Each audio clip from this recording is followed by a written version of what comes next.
अभी आपने कार्यक्रम देखा, मैं एक प्रश्न कर सकता हूँ कि हाउ इज द जोश? नहीं बोले आप लोग। हाउ इज द जोश? Hi sir. ओके, सो अब जोश आ गया है तो फिर कुछ बात शुरू करते हैं आपके साथ, क्योंकि जब कार्यक्रम चल रहा हो तो उस बीच में बोलना उचित नहीं होता है। आप उसका आनंद ले रहे थे, लेकिन फिर भी परंपरा है, उसका निर्वहन करना है। इस विद्यालय के संस्थापक और बहुत ही यशस्वी आदरणीय चौहान जी, इस कार्यक्रम में उपस्थित हमारे अपर जिला जज आदरणीय द्विवेदी जी, उनकी धर्मपत्नी, इस विद्यालय के एमडी शिवांग चौहान जी, डायरेक्टर रोतेला जी, प्रधानाचार्य पी.आर. चौहान जी और पी.एस. चौहान जी, शिवपुर के हमारे एसएचओ शर्मा जी, और आप सबकी उपस्थिति को प्रणाम करता हूँ।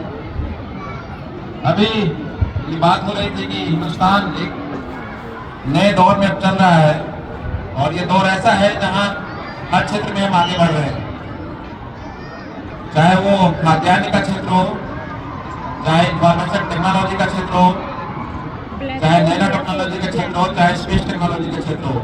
हमारे देश ने इन कुछ एक वर्षों में अद्वितीय प्रगति की है और हमने मानक स्थापित किए हैं। मैं बताना चाहूंगा कि आज के 50 साल पहले, आज के 60 साल पहले, 70 साल पहले वो दौर याद, जब किताबों में हम पढ़ते हैं जब देश आजाद हुआ था, तब इसमें यह थी कि सुई से लेकर के हवाई जहाज तक सब कुछ हमें बाहर से लेना पड़ता था। लेकिन इन कई दशकों में हमने आजादी के बाद बहुत प्रगति की है और आज हम अपने पैरों पर खड़े हो गए हैं। ये मैं इसलिए कह रहा हूं कि आज जो आप परफॉर्मेंस कर रहे हैं, क्योंकि आप आने वाले भारत का भविष्य है, तो आपको इस देश को और ऊंचाई पर लेकर जाना है और ऊंचाई पर लेकर आगे बढ़ना है। ये जिम्मेदारी आपके कंधों पर इस विद्यालय के माध्यम से, इस समाज के माध्यम से आपको मिल रही है। आपको मैं एक परफॉर्मेंस से जोड़ना चाहूंगा। अब एक परफॉर्मेंस हो रही थी हनुमान चालीसा की, तो बच्चों आप हनुमान जी की कहानी सुनना चाहेंगे? आवाज नहीं आई इधर से, सुनना चाहेंगे? यस, तो सुनिए।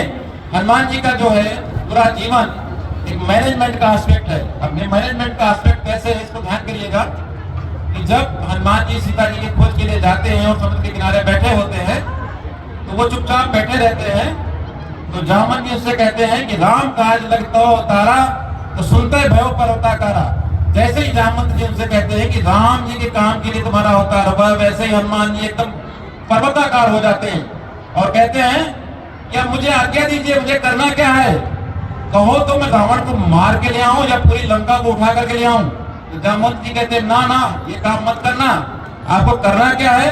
सिर्फ जाकर के सीता जी का पता लगाना है। इसका मतलब यह है कि आप मैनेजमेंट का एक सूत्र है कि जीवन में आपका एक सलाहकार ऐसा होना चाहिए जो आपको उचित सलाह दो और आपको मोटिवेट करे। जब हनुमान जी आगे बढ़ते हैं, ये कहानी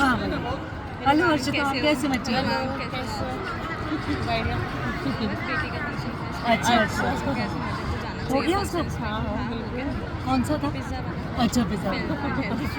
हाँ, सबसे कॉर्नर में फर्स्ट।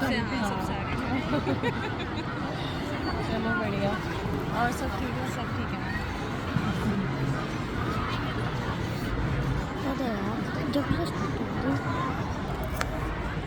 ये व्यवधान आते रहते हैं। अब देखना हनुमान जी के भी काम में व्यवधान आए हैं, तो आप उससे कनेक्ट करिएगा कि जब हनुमान जी आगे बढ़ते हैं तो सबसे पहले मैनाक आता है, वो कहता है कि थोड़ा विश्राम कर लो। तो हनुमान जी कहते नहीं, राम काज कीने बिना मोह कहाँ विश्राम। इसलिए जब आप अपने प्रगति के पथ पे आगे बढ़े, जब आप कोई काम करने जाएं, तो जब तक काम पूरा ना कर लें आप रुके ना। मैनेजमेंट का दूसरा सूत्र।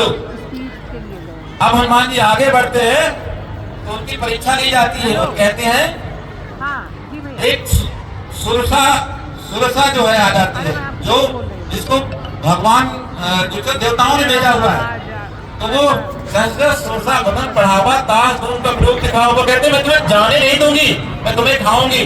तो जैसे जैसा सुरसा अपना मुंह बढ़ाती है, वैसे वैसे जो है हनुमान जी उसका दुगना रूप बढ़ाते हैं। और बुद्धि देखिए, जैसे ही सुरसा ने बहुत बड़ा मुंह बना लिया, वैसे ही हनुमान जी छोटा रूप धर के उसके मुंह के अंदर प्रवेश करते हैं और बाहर निकल आते हैं। यानी उसने जो कहा वो काम भी पूरा कर देते हैं। उसके बाद वो हाथ जोड़कर खड़े होते हैं, विनम्रता नहीं छोड़ते और कहते हैं कि अब माता जी मुझे आगे जाने की आज्ञा दीजिए।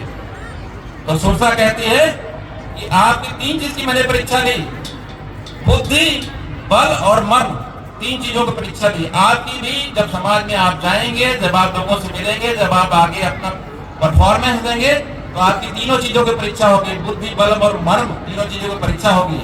इसके बाद जब आगे बढ़ते हैं तो वहां पे समुद्र में एक मैग्नेट है। ध्यान करिएगा, व्यवधान आते हैं जीवन में, इसको ध्यान करिएगा। वहां पर एक मैग्नेट है, वो राक्षसी के रूप में है और जो भी ऊपर जीव जंतु होता है उसको जो है पकड़ के खा जाता है। तो वहां भी हनुमान जी इस परीक्षा को पास करके आगे पहुंचते हैं, लंका में पहुंचते हैं। और लंका में पहुंचते हैं तो लंकनी से उनका सामना होता है, प्रवेश नहीं करने देती। जब प्रवेश नहीं करने देती तो उसको एक जो है दंड भी देते हैं। यानी कि जब ऐसी स्थिति आ जाए तो प्यार से भी काम करिए और अनुशासन से भी काम करिए। जहाँ दंड देने की आवश्यकता है वहां दंड भी दीजिए।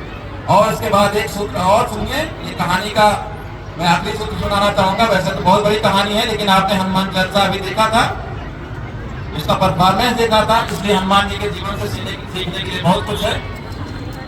तो जब वो उनको रावण के दरबार में ले जाया जाता है तो उनको लोग प्रताड़ित करते हैं, मारते हैं, तरह तरह की प्रताड़ना देते हैं और वो सब कुछ चुपचाप रहते हैं, अपने समय का इंतजार करते हैं, अपने समय का इंतजार करते हैं। और जैसे ही पुष्प में आग लग जाती है वैसे ही पूरी लंका को जलाने के लिए बड़ा रूप बना लेते हैं और पूरी लंका को जलाकर खाक कर देते हैं। यानी वहां ये संकेत दे देते हैं कि जिसका दूत इतना बलशाली है उससे जब लड़ने जाओगे तो तुम्हारा क्या हाल होगा, क्या हाल होगा।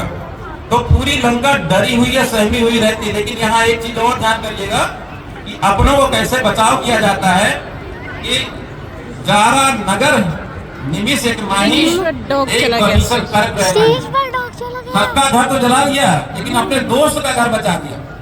सबका घर जलाया लेकिन अपने दोस्त का घर बचा दिया। ये भी एक मैनेजमेंट का सूत्र है कि आपकी जो सहायता कर रहा है, आपकी जो मदद कर रहा है, जो आपको सही सलाह दे रहा है, उसकी मदद करने के लिए आप भी खड़े रहिए। तो इन्हीं शब्दों के साथ में फिर से एक बार पूरे विद्यालय को मैं शुभकामनाएं देना चाहता हूँ। और ये विद्यालय मैं बहुत दिन से इससे जुड़ा हूँ, पिछले कई वर्षों से मैं जुड़ा हूँ इस विद्यालय से। चौहान जी ने बहुत अच्छा संकल्प लिया है और ये विद्यालय उत्तरोत्तर प्रगति कर रहा है। इसकी परफॉर्मेंस, इसकी एक्सीलेंस अब जब मैं देखता हूँ तो बड़ा मुझे भी एक गर्व का अनुभव होता है। मैं फिर से सभी बच्चों को और सभी पेरेंट्स को और पूरे विद्यालय स्टाफ को मैं शुभकामनाएं देना चाहूंगा। इन्हीं शब्दों के साथ बहुत बहुत धन्यवाद।